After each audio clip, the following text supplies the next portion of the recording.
Sam&Cents. Money that finally makes sense.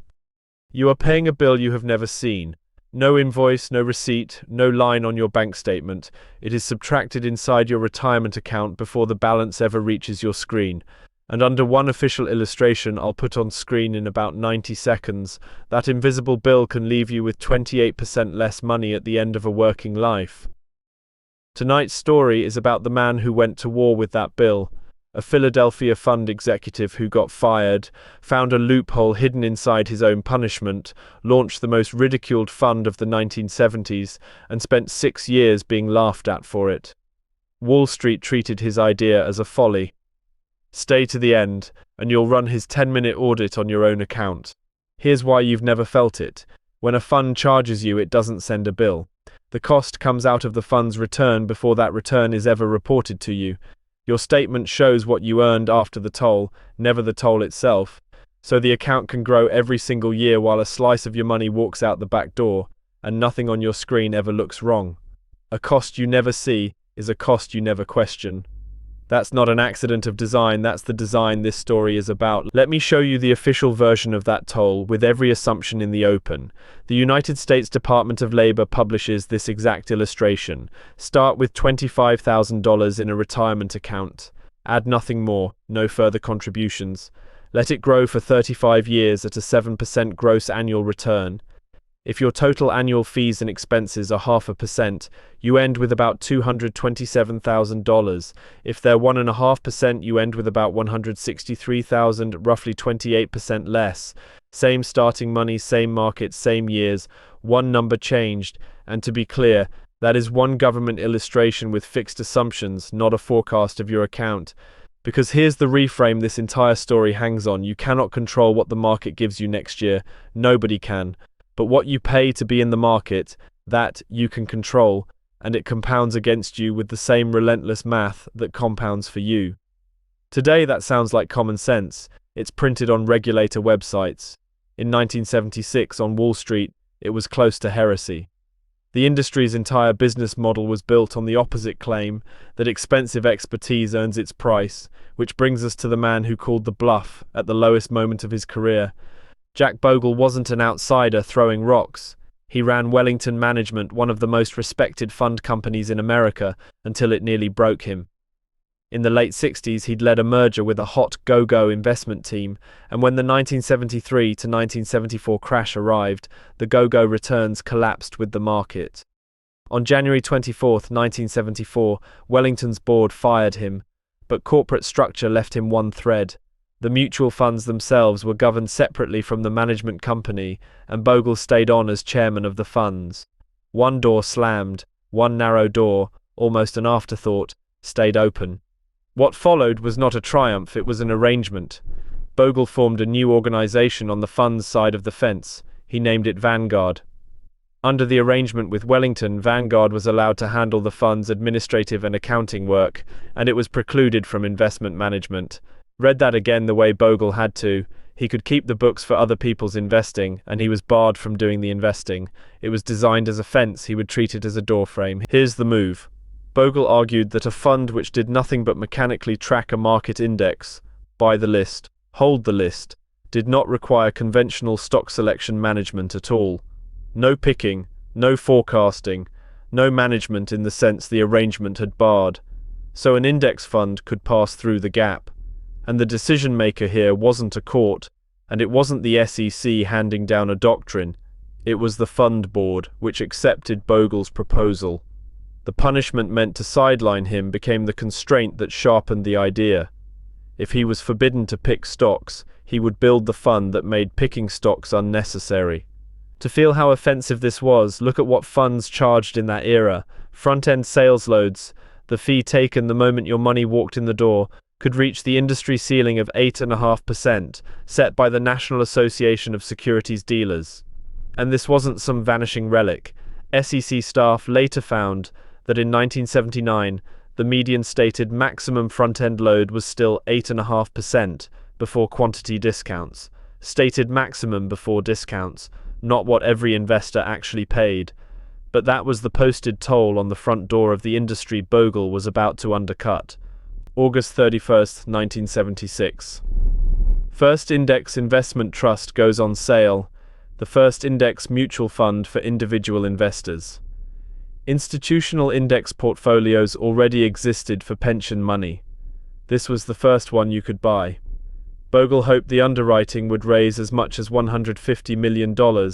It raised $11.32 million. Not a rounding error short. More than 90% short. The underwriters recommended shutting it down and returning the money. Bogle refused. And that refusal, not the launch, is the actual hinge of this story, because everything that follows only happens if a publicly embarrassed man declines to take the exit. Now, an honest footnote, because the legend gets this wrong. The fund was not born cheap. The prospectus projected annual expenses of about 0.2%. The actual initial operating expense came in at 0.43%, more than double the projection, and the fund wasn't even no load at launch. Vanguard dropped sales loads in 1977. One more thing while we're being precise.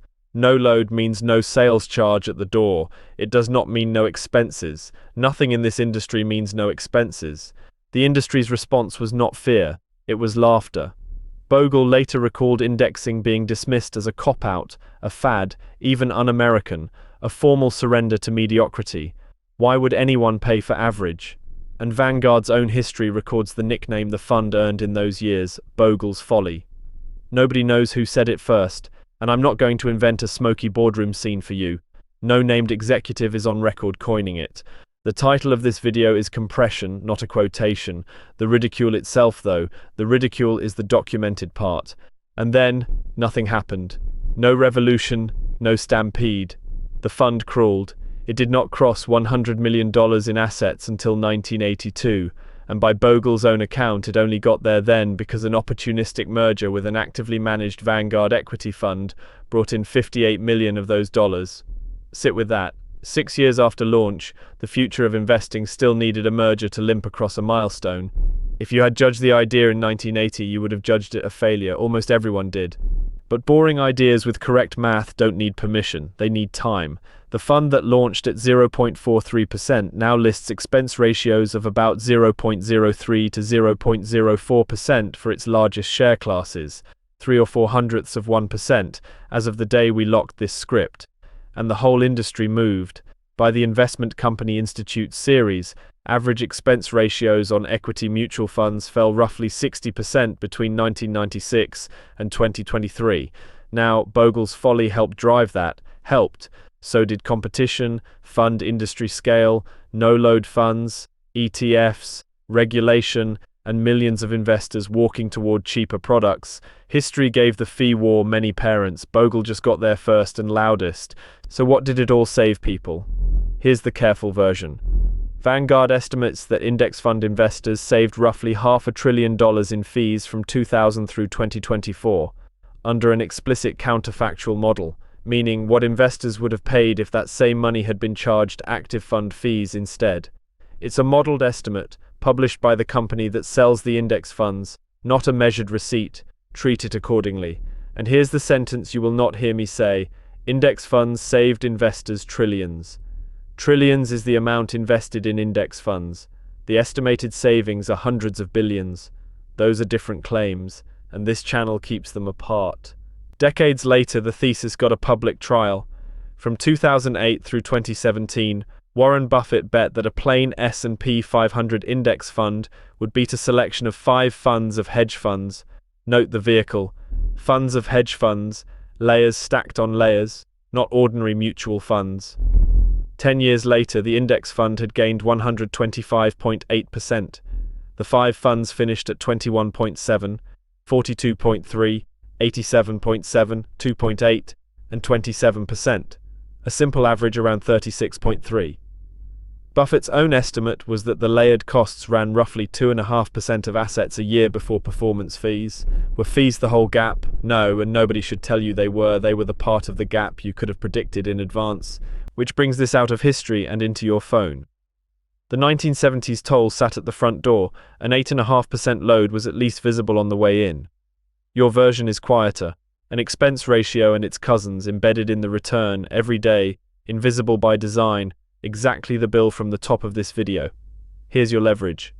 If you're in a typical American workplace retirement plan, the participant-directed kind covered by federal ERISA rules, where you choose your own investments, your plan is required to give you an annual comparison chart showing each option's fees and expenses.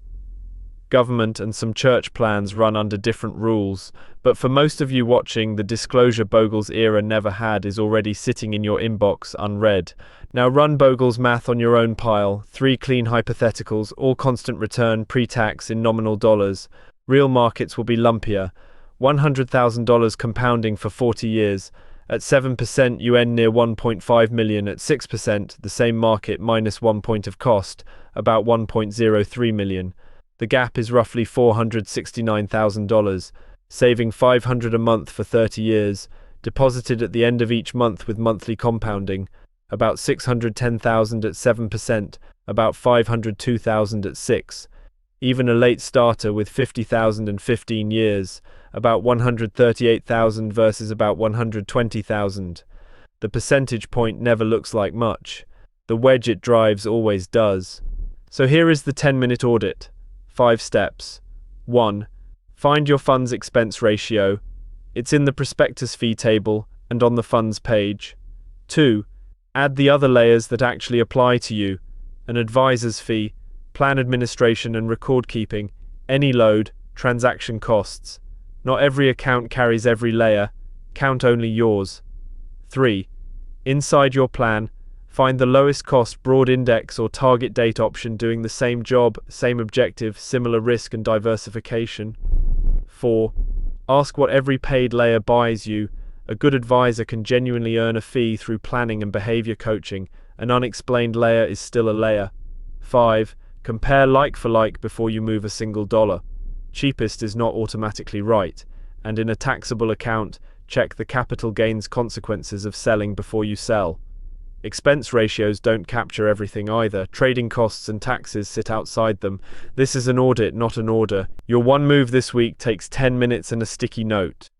Open the account holding your biggest retirement pile and write down 2 numbers. The expense ratio and everything else you pay on top. If you can't find those 2 numbers in 10 minutes, that difficulty is itself the finding, because the man Wall Street called a fool spent 50 years betting you'd never look. Prove him half wrong, look. And next time, we leave the boardrooms and go 17 centuries deeper to an empire whose coins kept the emperor's face while the silver quietly drained out of the core, and to the night an emperor tried to carve prices into stone to stop it. What Rome's dying pocket change has to do with the untouched number in your savings account is going to bother you. Subscribe so it can. So there it is, small boring moves that quietly win. If your money makes a little more sense now, hit subscribe to Sam&Cents. And the next one's right here. It picks up right where this leaves off. See you there.